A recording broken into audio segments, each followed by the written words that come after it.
Olá a todos, meu nome é Thiago Bernardi, sou professor do Departamento de Zootecnia aqui da UFLA e eu gostaria de primeiramente de agradecer ao convite feito pela comissão organizadora do SimLeite, em nome da professora Poliana, e esta comissão me solicitou que o tema da minha apresentação fosse tecnologias associadas à conservação de alimentos e os seus impactos na nutrição do rebanho. Bem, para nós começarmos a falar sobre esse tema, nos 2 primeiros slides eu gostaria de mostrar para vocês um levantamento realizado no ano de 2017, onde nós entrevistamos 149 fazendas leiteiras em sistema de confinamento, em sistema intensivo de produção, nos 6 estados que mais produzem leite. E nós arguímos essas fazendas principalmente no sentido de sabermos quais eram os principais alimentos conservados utilizados naquelas propriedades. Então, nesse primeiro slide, eu gostaria de mostrar para vocês as fontes primárias e secundárias de fibra, né? 100% das fazendas responderam que planta inteira de milho, né? Que utilizam planta inteira de milho na dieta dos animais, das vacas em lactação. E ainda como fonte primária de forragem, cerca de quase 7% respondeu que também utilizava planta inteira de sorgo, ok? Então, dá para a gente perceber, né? É nítido isso, a importância que planta inteira de milho tem na alimentação dos animais. A gente vai focar nisso na nossa apresentação, justamente falando sobre esse alimento. E depois, como fontes secundárias de forragem, apareceram feno, né, com cerca de 46%, forragem fresca com cerca de 31% e o pré-secado com cerca de 28%. Né? Lembrando que dos alimentos conservados aqui nós temos feno e pré-secado, e aqui com 31% aparecendo a forragem fresca, porque no período em que esse levantamento foi feito, justamente um período em que as forragens tropicais crescem de forma satisfatória, e aí nós percebemos que muitas fazendas têm utilizado forragem fresca verde na dieta dos animais, ok? E nós também perguntamos para essas fazendas se elas estavam processando milho ou sorgo, né, na forma de grãos, na forma de silagem, e cerca de 53% das fazendas responderam que sim, ok? E os alimentos conservados que foram citados, né? Grãos úmidos de milho com cerca de 25%, grãos de milho reidratados com cerca de 17%, e silagem de espigas apareceu com 3,5%. E aí o sorgo, né, reidratado apareceu com cerca de 7,6%. Novamente, se nós somarmos todos esses valores, nós chegaremos aí ao valor de quase 53% das fazendas leiteiras utilizando alguma fonte de grão processado, e nós também comentaremos sobre isso na nossa apresentação, ok? Bem, para começarmos a falar um pouquinho sobre os alimentos que são fontes de fibra, eu gostaria de destacar que nos últimos anos, fibra fisicamente efetiva, né, foi um assunto que esteve e está em evidência na nutrição de vacas em lactação, né? Obviamente, desde que o conceito de fibra fisicamente efetiva foi criado em 1992, esse tema tem sido importante, mas nos últimos anos a gente tem discutido mais sobre esse tema, ok? E aí, basicamente, esses trabalhos aqui foram os trabalhos que, publicados aí em 2017, foram os trabalhos que deram base, inclusive, para as recomendações da nova versão do NRC, sobre as recomendações de carboidratos fibrosa para vacas em lactação, ok? E aí, quando nós pensamos em fibra fisicamente efetiva, obviamente nós precisamos pensar em silagem de milho, porque, conforme vocês viram, 100% das fazendas responderam que usa esse alimento na dieta de vacas em lactação, e o mais importante disso é que esse alimento representa cerca de 40% a 50% da dieta de uma vaca, ok? Ou seja, é o alimento que tem maior inserção na dieta. Então, é um alimento que tem forte impacto tanto na saúde quanto na produtividade desse animal, e é importante que nós comentemos sobre as novas tecnologias voltadas para esse alimento aqui, principalmente pela a sua capacidade de melhorar a degradabilidade dos grãos, mantendo a efetividade da fibra, ok? Então, os conceitos, né, nas últimas décadas, começaram a serem intensamente discutidos, pensando justamente com o interesse de nós processarmos os grãos sem afetar demasiadamente a fibra, né? Então, basicamente, o nosso interesse, esse slide mostra com muita clareza isso, nosso interesse é fazer com que a planta de milho possa maximizar grãos no momento em que a lavoura está se desenvolvendo, mas que no momento da colheita esses grãos sejam processados, né, quebrados, rompidos, de forma que o ambiente ruminal, as bactérias do ambiente ruminal possam ter um maior acesso a esse amido, né? E, obviamente, sem afetar demasiadamente a fibra. E aí nós voltamos a falar, nós estamos discutindo aqui vacas em sistema de confinamento, uma vez que essa seria a fonte primária de fibra para esses animais, tá? Então, o conceito da fibra fisicamente efetiva, com o auxílio do conceito do uso das peneiras do Penn State, né? Essa ferramenta das peneiras foi criada em 1996 e perdura até hoje, com pequenas modificações, mas basicamente o que a gente compreende aqui e que os trabalhos nos últimos anos trazem é que tudo aquilo que fica acima da peneira de 8, ou seja, nesse conjunto da peneira com crivos acima de 8 ou acima de 19, são justamente as partículas, essas que eu estou circulando aqui nesse momento, são as partículas que causam efetividade para os animais, né, provocam mastigação e auxiliam na saúde ruminal, ok? E aí, para nós entendermos o que nós temos de novas tecnologias, nós precisamos entender um pouquinho do passado, né? Como que essas máquinas poderiam nos dar essa fibra que era proveniente do milho e onde nós estamos hoje, qual o caminho que nós iremos seguir. Então, até meados da década de 90, né, basicamente em todos os países do mundo, preconizava-se um corte inferior a 10 milímetros. Nesse caso, eu estou dizendo um corte, é o que a gente chama de corte teórico, né? Tamanho teórico de partícula, esse seria o nome técnico, né, correto a ser utilizado. Então, havia uma preconização que o tamanho teórico de partícula deveria ser inferior a 10 milímetros. Por quê? Porque nessa época não havia os processadores de grãos, né? Que eu também vou comentar um pouquinho sobre eles. E aí, para que os grãos das plantas, especialmente da planta de milho, fossem quebrados, recomendava-se um tamanho pequeno de partícula para auxiliar na quebra dos grãos. Quando nós atingimos aí o final da década de 90, cerca de 1996, 7, 8, surgiram as primeiras máquinas com os processadores de grãos, e aí houve então a possibilidade de nós aumentarmos o tamanho teórico de partícula para entre 12 a 18 milímetros, com a prerrogativa então que o rompimento dos grãos passaria a ser feito pelos processadores de grãos e não mais pelo conjunto tambor, facas e contrafacas, ok?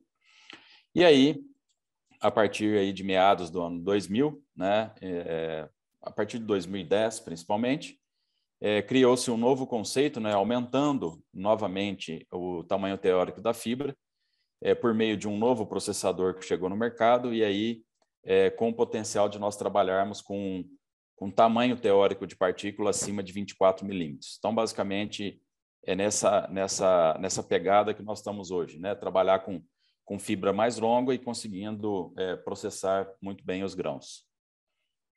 E aí, então, quando nós olhamos para um conjunto de máquinas, né, pensando na fibra fisicamente efetiva, de todos esses conjuntos aqui que compõem uma colhedora, a partir do final da década de 90, então, o foco foi justamente nos processadores de grãos, né? Os processadores de grãos nada mais é do que dois rolos girando em sentido inverso, com velocidades distintas, o rolo superior girando cerca de 30% a mais do que o rolo inferior, e os últimos modelos de máquinas, os rolos estão girando 50% a mais do que o rolo inferior, porque alguns trabalhos já mostram que essa maior velocidade do rolo superior Quanto maior a sua velocidade, maior o potencial de quebra dos grãos. Então, basicamente, o foco foi em cima dos processadores de grãos, né? E justamente em cerca de meados de 2010, que eu comentei com vocês, foi lançado, então, um novo processador, né, chamado aí Threadlade. E a hipótese do uso do Threadlade pela indústria foi justamente de se trabalhar com partículas mais longas, mantendo-se ou aumentando o processamento de grãos, né? Então, utilizando um processador convencional, nós continuaríamos cortando entre 12 a 18 milímetros e regularíamos ainda o distanciamento entre os rolos processadores de 1 a 3 milímetros. E o novo conceito do Threadlade nos traz o potencial de regular a máquina para um tamanho teórico de partícula entre 24 a 30, mantendo-se a mesma regulagem dos rolos processadores, ok? Os primeiros trabalhos que saíram, né, e que eu tenho conhecimento até hoje, os trabalhos mais importantes foram publicados em 2012 e em 2015 pelo mesmo grupo, né? Em 2012, eu gostaria de destacar algumas variáveis que foram mensuradas e que são destaque dessa tabela. Quando aqui houve uma comparação entre convencional e Threadlade, o convencional foi regulado para 19 milímetros como tamanho teórico de partícula, e nesse caso aqui o Threadlade foi regulado para 30 milímetros como tamanho teórico de partícula, né? Vejam que o KPS aqui foi cerca de 60 contra 75, né? Ou seja, mais grãos foram processados. E aí nós podemos perceber que quando a gente olha sobre a degradação ruminal do amido, nós podemos perceber que a degradação ruminal do amido foi inferior no convencional quando comparado com a tecnologia Threadlade. E basicamente, quando nós olhamos para o sistema de peneiras, o Threadlade daquelas partículas que antes não ocupava a peneira 19, quando nós usamos o Threadlade, mais partículas começam a ser posicionadas na peneira 19. A mesma tendência ocorre nesse estudo publicado em 2015, né? Nós tivemos também um maior valor de KPS, e isso também foi refletido na digestibilidade ruminal do amido, 76 contra 88, e a mesma tendência que quando a gente olha a peneira de 19, cerca de 7% de partículas retidas aqui, e aqui é 18, ou seja, aumenta-se principalmente aquelas partículas retidas na peneira 19, como eu disse anteriormente, ok? E em ambos os experimentos, embora não tenham trazido esses dados, mas em ambos os experimentos, as vacas tiveram um desempenho superior, né, em termos de produção de leite, é isso que eu estou me referindo, quando a silagem produzida por meio do Threadlade foi oferecida a elas, ok? Nos últimos anos, nós temos trabalhado aqui na universidade também com essa mesma tecnologia. O primeiro experimento que nós fizemos, e temos alguns resultados parciais aqui, esse paper ainda não foi publicado, nós estamos preparando ele, mas nós trabalhamos aqui não comparando o rolo convencional com o Threadlade, e sim, nós comparamos aqui diversos tamanhos de picagem do Threadlade. Por que isso? Porque a indústria brasileira, né, tanto os produtores quanto os técnicos, ainda são muito resistentes a se trabalhar com a máquina com tamanho longo de partícula, uma vez que os produtores e os técnicos não estavam acostumados com isso. Então, quando uma máquina com a tecnologia Threadlade chega em uma fazenda, as pessoas ainda têm uma certa resistência em regular isso com 22, 24, 27 ou até 30 milímetros como tamanho teórico de partícula. Então, baseado nessa premissa, nós fizemos um trabalho e fizemos 3 regulagens, 17, 22 e 27. Trabalhamos de forma alternativa, colhendo esse campo aqui, com 5 repetições, né? Então, havia 5 repetições para cada tamanho de partícula dentro da mesma área. E aí nós desafiamos bastante esse processador, porque nós trabalhamos com uma matéria seca em torno de 38% e trabalhamos com um híbrido de altíssima vitriosidade, né? Com endosperma realmente duro. No momento em que essa silagem foi colhida, a vitriosidade desse híbrido era de cerca de 69% em média, ok? Então, os resultados que eu mostrarei agora, é importante que vocês sempre lembrem que nós estamos trabalhando com uma matéria seca considerada alta e com uma vitriosidade também considerada alta, ok? Bom, os primeiros resultados que nós temos Essa aqui é a distribuição, utilizando as peneiras do Penn State. Então, essa coluna, né, mais escura representa a peneira de 19, depois 8, depois 4 e depois o fundo. Veja que aqui nós temos os valores de P para cada peneira. Não houve efeito significativo para as peneiras de 4 para os 3 tamanhos de partícula, quando houve a comparação entre eles, nem tampouco para o fundo, né, quando nós olhamos essa barrinha aqui. Tá? Mas a gente percebe que quando a gente, nessa tecnologia, quando a gente modifica o tamanho teórico de partícula, basicamente ocorre uma mudança significativa entre as partículas retidas na peneira de 8 e 19, né? Então, a gente aqui em 17 tinha cerca de 63% de partículas retidas na peneira de 8, e isso foi reduzindo, né, de forma significativa, onde vocês podem ver aqui que realmente houve uma intensa redução. E, obviamente, se há redução na peneira de 19, de partículas retidas na peneira de 8, há aumento nas partículas de 19, né? Então, essa barra aqui é o ponto que, com 27 milímetros, basicamente, as duas peneiras aqui, elas se igualam no seu quantitativo, ok? Bom, nós fizemos também, incubamos essa amostra na metodologia do Macrobag, né? Justamente para a gente não ter a destruição dos tratamentos, que era justamente o tamanho de partícula de cada silagem. E aí incubamos essas amostras por cerca de 64 horas. E aí o que nós tivemos aqui nesse estudo é que não houve efeito para interação, não houve efeito para tratamento, mas houve efeito de tempo, que já era esperado, né?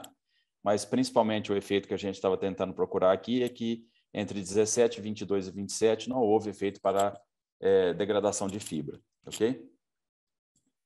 O outro resultado desse estudo é o KPS, né, que o KPS é uma sigla vindo da língua inglesa, né, Kernel Processing Score, ou seja, é o grau de processamento dos grãos, né? E aí, quando a gente olha 17, 22 e 27, a gente percebe que no tamanho menor de partícula, né, teórico de partícula, houve uma maior concentração de amido que passasse pela peneira de 4,75, que é o que a metodologia do KPS preconiza, e aí não houve diferença entre para 22 e para 27, havendo uma superioridade para o tratamento de 17. E isso acabou sendo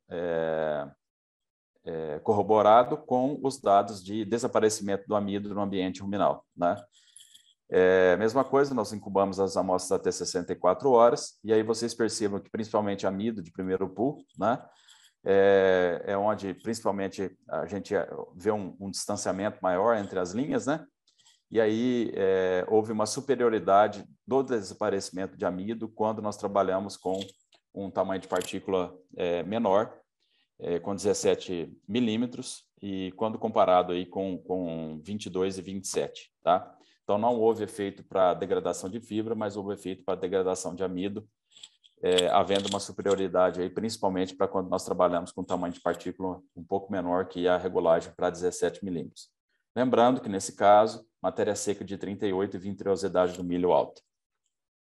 Bom, saindo um pouco do contexto da fonte primária, né, de fibra para essas vacas, eu gostaria de destacar algumas tecnologias que nós temos para outras fontes de fibra, né?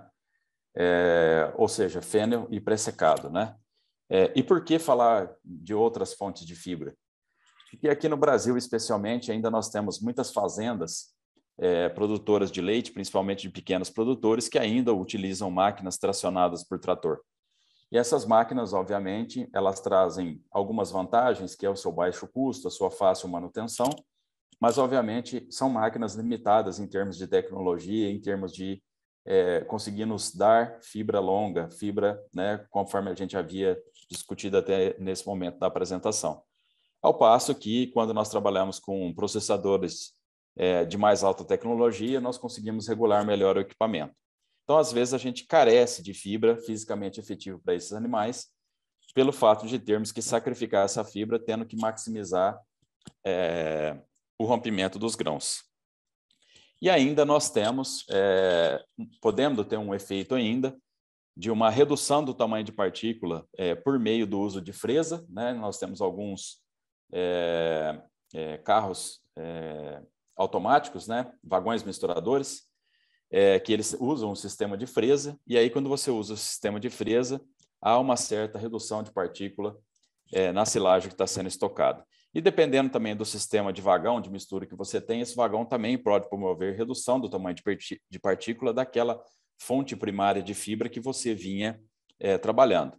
E aí, nesse caso, principalmente quando você vai usar amido de alta degradação, que nós vamos comentar alguma coisa sobre isso na nossa apresentação, somente a silagem de milho não conseguiria dar a quantidade de fibra fisicamente efetiva que essa vaca deveria receber. Então, nesse caso, nós poderíamos trabalhar com outras fontes secundárias de fibra, e nesse caso aqui, a gente está pensando principalmente em feno e pré-secado, ok?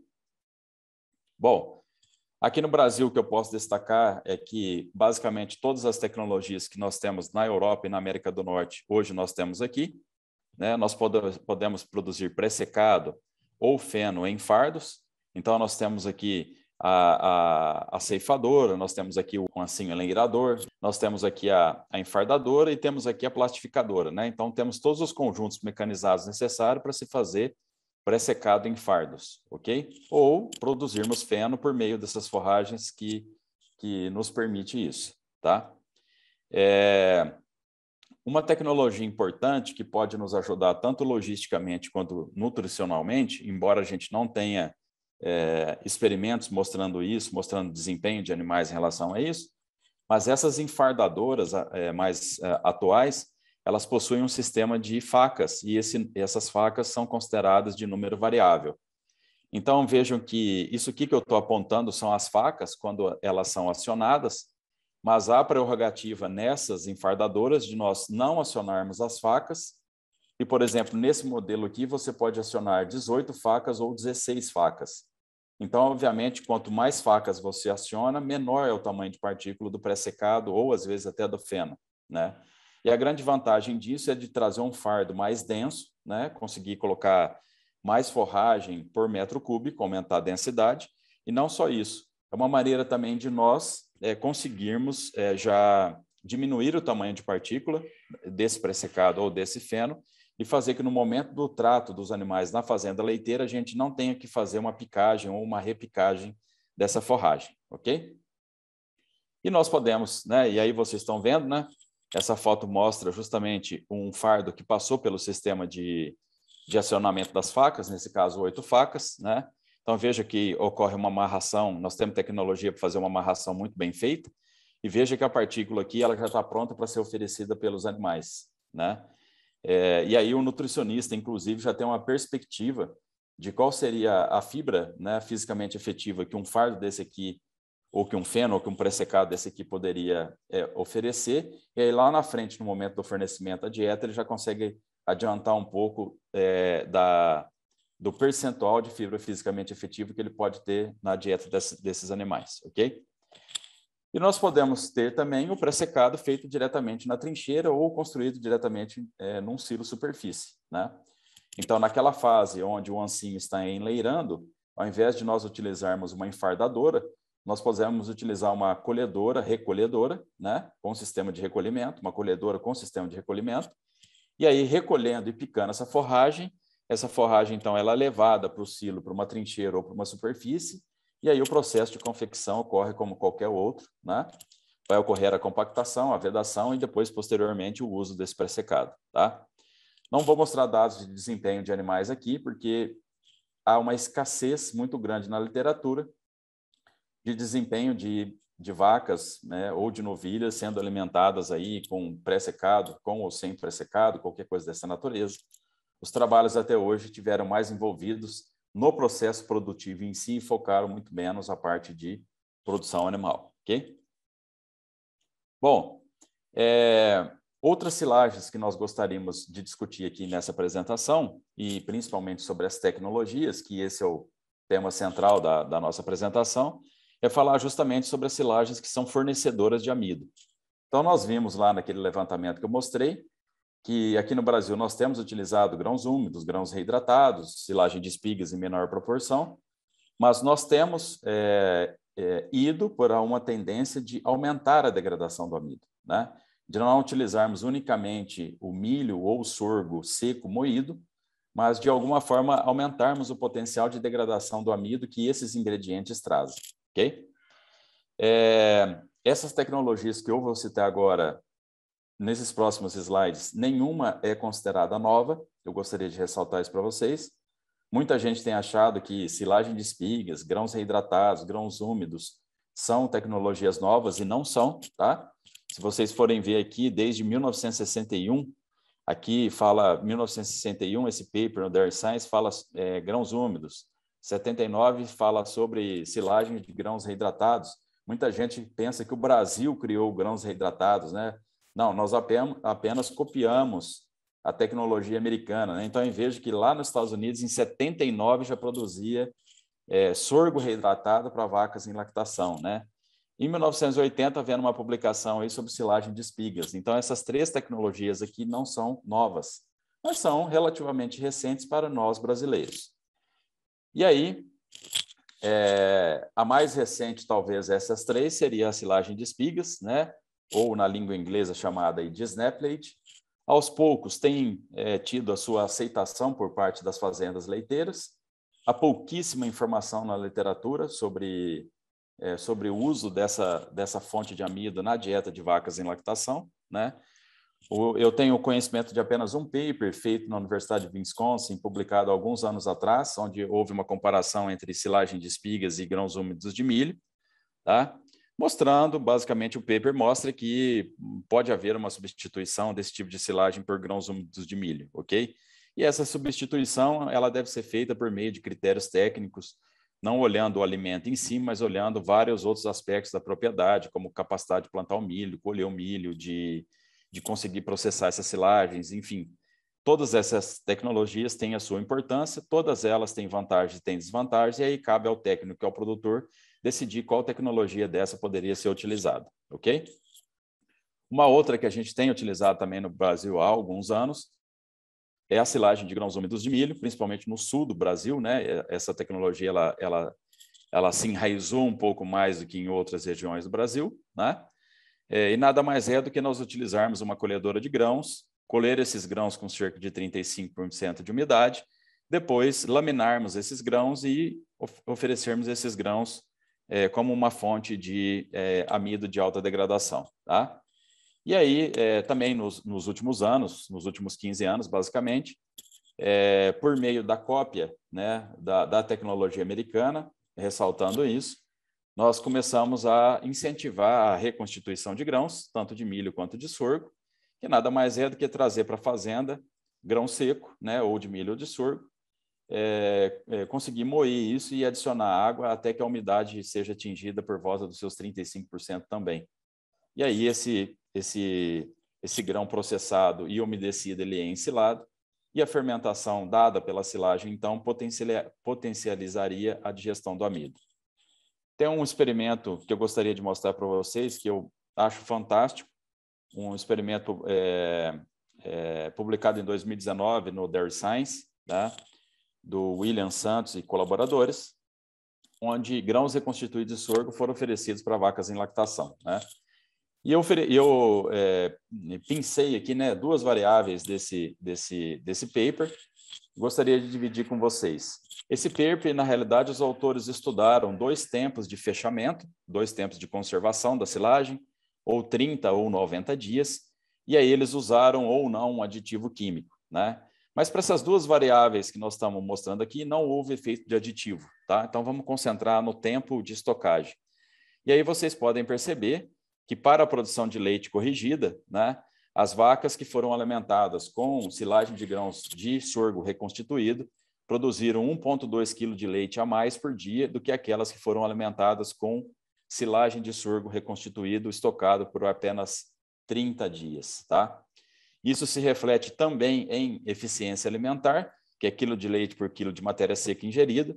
Nós podemos perceber também que essas vacas que consumiram silagem de grãos reconstituídos de sorgo, estocados por 90 dias, né, tiveram eficiência alimentar superior àquelas vacas consumindo silagem por apenas 30 dias. Isso mostra, né, que nós temos que estocar essas silagens por no mínimo 60 dias, nesse caso esse paper mostra 90 dias, mas nunca estocarmos essa silagem com cerca de 30 dias, como algumas fazendas têm feito, né? 30 dias ainda é muito pouco para ocorrer a abertura do silo, independente do tamanho de partícula que esses grãos sejam moídos. Bom, queria falar um pouquinho de manejo nessa apresentação, manejo de produção, e aí, dentro do contexto do manejo, eu gostaria de destacar as principais tecnologias que surgiram nos últimos anos, né?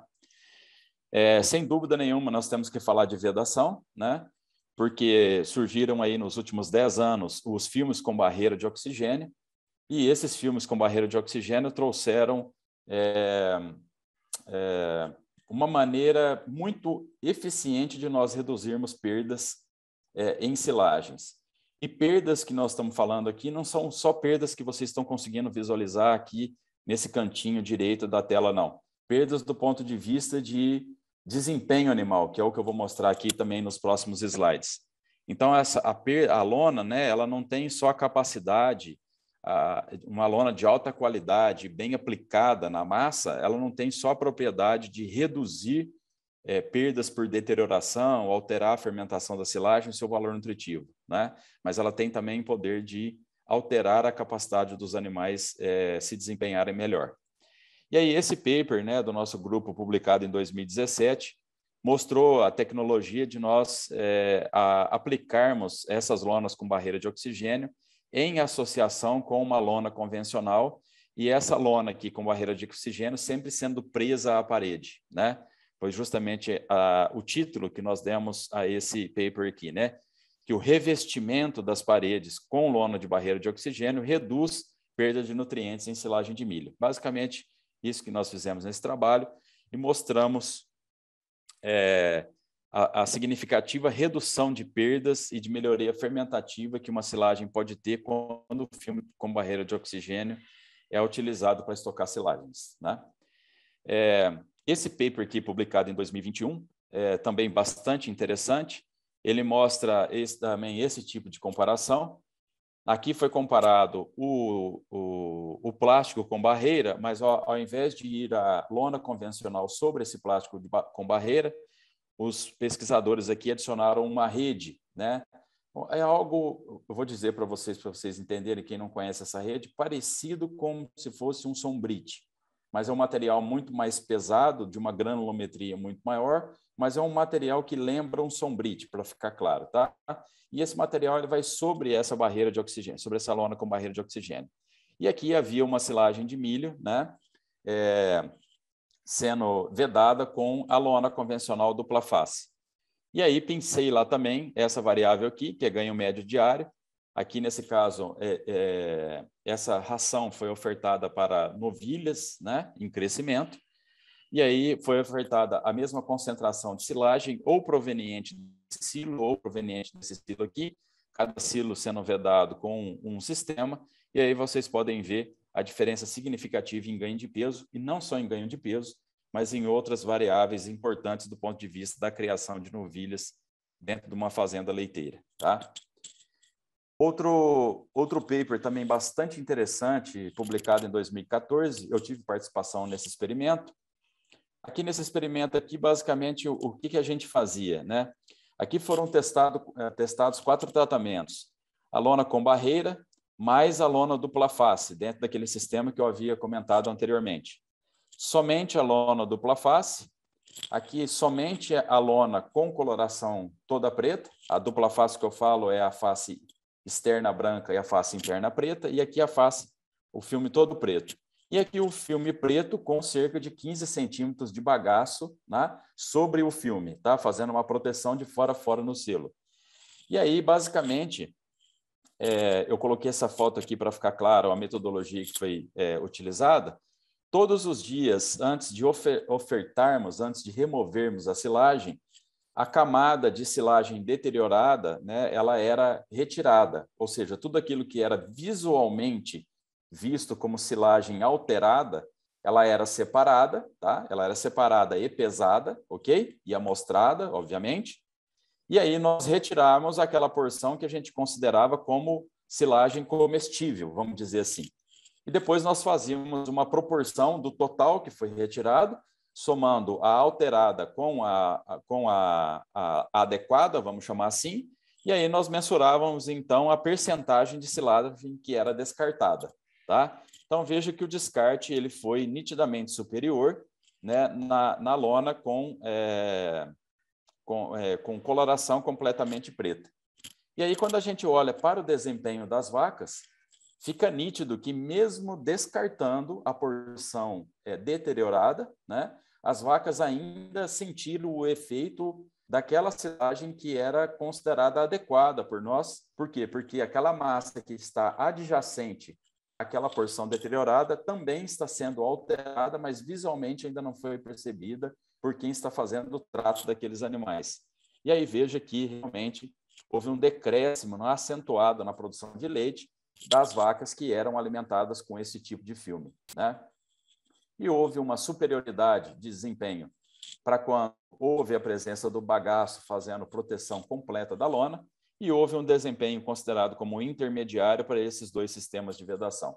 Então, basicamente, o que a gente pode concluir é que vedação é importante e que vedação não afeta só as perdas da massa ensilada, mas a vedação também pode afetar o desempenho dos animais, tanto de novilhos quanto de vacas em lactação. Outra tecnologia também que nós temos de discutir aqui, e que, com o passar dos anos, sempre houve melhoras, mas que, basicamente, essas melhoras ficam somente a nível de alimento e não a nível de desempenho animal. Inclusive, nós tivemos algumas meta-análises sendo feitas e publicadas no Der Science nos últimos anos sobre aditivos, principalmente sobre inoculantes, né? E o efeito desses inoculantes no desempenho dos animais. E a conclusão dessas meta-análises é basicamente que esses inoculantes eles podem melhorar a fermentação, podem melhorar a estabilidade aeróbia, mas não há efeito positivo sobre o desempenho animal, tá? Mas, basicamente, o que a gente pode observar no mercado mundial, a grande evolução que aconteceu foi o seguinte. Na década de 80, surgiram os inoculantes chamados de primeira geração, que eram aqueles inoculantes onde a gente só tinha bactérias homofermentativas. E eles, obviamente, ainda existem no mercado, tanto brasileiro quanto mundial. Ou seja, esses inoculantes aqui poderiam ser aplicados em silagens que têm dificuldade de fermentação, tá? Ou em silagens de capins tropicais, ou talvez quando nós estamos ensilando a silagem de planta inteira de milho mais úmida. Muitos produtores, às vezes, apressam a colheita e colhem planta inteira de milho com 28 de matéria seca, 29, 30. Então, essa matéria seca ainda nos dá um risco de uma fermentação indesejável, e, nesse caso, esses inoculantes homofermentativos podem ser utilizados. No final da década de 90, surgiu o Lactobacillus buchneri, que é essa abreviação aqui, e aí surgiu o inoculante de segunda geração, contendo somente o Lactobacillus buchneri, né? Uma bactéria heterofermentativa, que, além do ácido lático, é capaz também de produzir ácido acético, e esse ácido acético produzido durante a fermentação, então, ele teria a capacidade de controlar o crescimento de leveduras deterioradoras. E, posteriormente, cerca de 2000 e alguma coisa, 2010, por aí, surgiram os inoculantes chamados como combo, que é a associação das homofermentativas com o Lactobacillus buchneri, e, nos últimos anos, surgiram os inoculantes de quarta geração, que é a associação de duas espécies, né, de heterofermentativas, Lactobacillus buchneri e uma outra bactéria, e essa outra bactéria, dependendo da marca, da indústria do inoculante, adiciona-se espécies diferentes. Então, basicamente, o que nós temos hoje, justamente para auxiliar ou na fermentação ou no pós-abertura dessas silagens, controlando perdas. E, por fim, nosso último tópico da nossa apresentação, gostaria de falar um pouquinho das tecnologias que surgiram sobre desabastecimento, né? E aí, o desabastecimento é considerado uma fase muito crítica. Por que é considerado uma fase crítica? Porque antes, essa silagem aqui, ela estava numa condição de anaerobiose, né, de ausência de oxigênio, e aí, de repente, nós abrimos o silo e a gente vai oxigenar essa massa. Com a oxigenação dessa massa, né, a ativação dos micro-organismos aeróbios, principalmente as leveduras, e dependendo da intensidade de recebimento de oxigênio por meio dessas leveduras, essas leveduras elas podem crescer E se elas crescerem, elas vão consumir os monossacarídeos que sobraram aqui na massa, mas elas irão consumir principalmente o ácido lático, que está presente aqui na massa, e o ácido lático que foi produzido pelas bactérias ácido-láticas. E aí, uma vez que essas leveduras consomem o ácido lático, vai haver um efeito sobre o pH, havendo a sua elevação, e aí, havendo a elevação do pH, então, vai abrir portas para os micro-organismos oportunistas, principalmente os fungos filamentosos. E se os fungos filamentosos tiverem oportunidade de crescer nessa fase aqui, existe o risco ainda do aparecimento de micotoxinas, que não é só danoso em termos de produtividade, mas principalmente de saúde dos animais, tá? Então, a taxa de desabastecimento, ela se torna algo fundamental no momento em que um silo é aberto. E até hoje, né, até nos últimos anos, nós utilizávamos uma recomendação que era 30 centímetros por dia ou 2 metros por semana, né? Se nós multiplicarmos 30 por 7, a gente vai chegar a 2 metros por semana. E aí havia sempre essa recomendação, que foi uma recomendação feita na década de 80 por meio dos trabalhos realizados na Alemanha, mas essa recomendação, ela havia nela um pequeno furinho, não um pequeno furo, um pequeno gap, né? Por quê? Porque há uma variação de densidade entre as silagens, né? Então, há silagens mais porosas e silagens menos porosas, e quando a gente faz uma recomendação única, linear como essa, às vezes a gente pode estar acertando numa silagem menos porosa, porém a gente pode estar errando em função de uma maior porosidade, né? Então, como havia essa variação de densidade, essa variação entre as silagens, e essas recomendações lineares não consideram essa densidade, havia um certo confundimento desse tipo de recomendação. Então, nós fizemos um estudo, esse estudo foi publicado nesse ano no Journal of the Earth Science, inclusive ele recebeu menção honrosa por parte do editor-chefe, né, nesse último mês que passou agora, no mês de outubro. E aí nós visitamos 97 fazendas comerciais, tanto no Brasil quanto na Europa.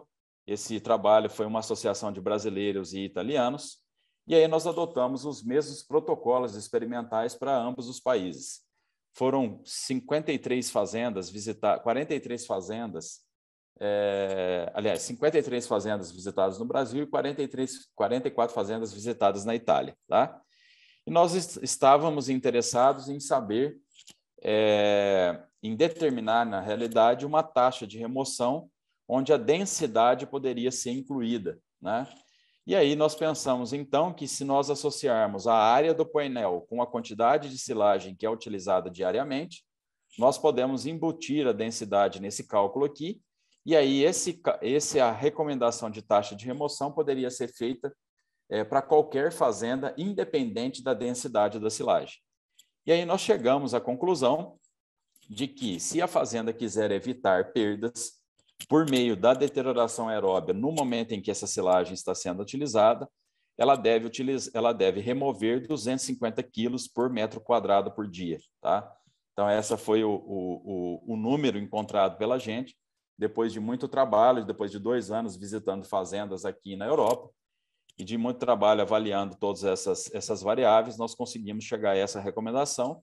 E, basicamente, aquela recomendação de 30 centímetros por dia ou 2 metros por semana, ela sai, né? Ela é eliminada, porque ela tem esse furo.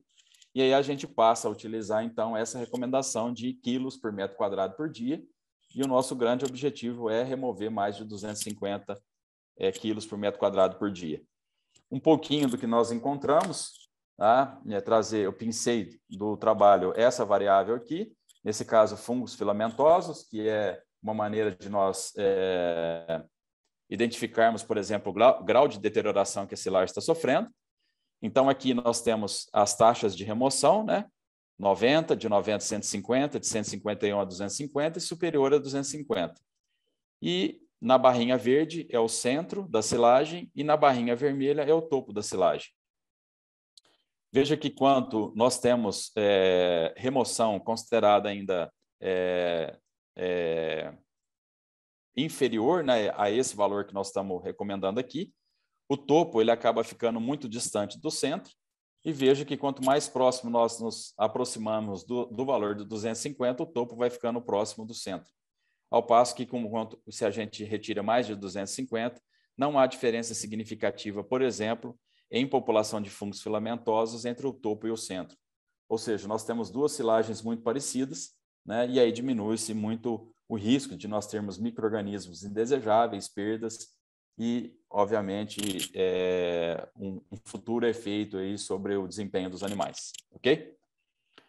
Obrigado pela atenção de todos, né? Eu agradeço mais uma vez à comissão organizadora pelo convite. Estou à disposição aqui no Departamento de Zootecnia da UFLA para a sociedade, né, como um todo, tanto para a sociedade científica, mas para a sociedade produtora, e estou aqui aberto a perguntas. Muito obrigado.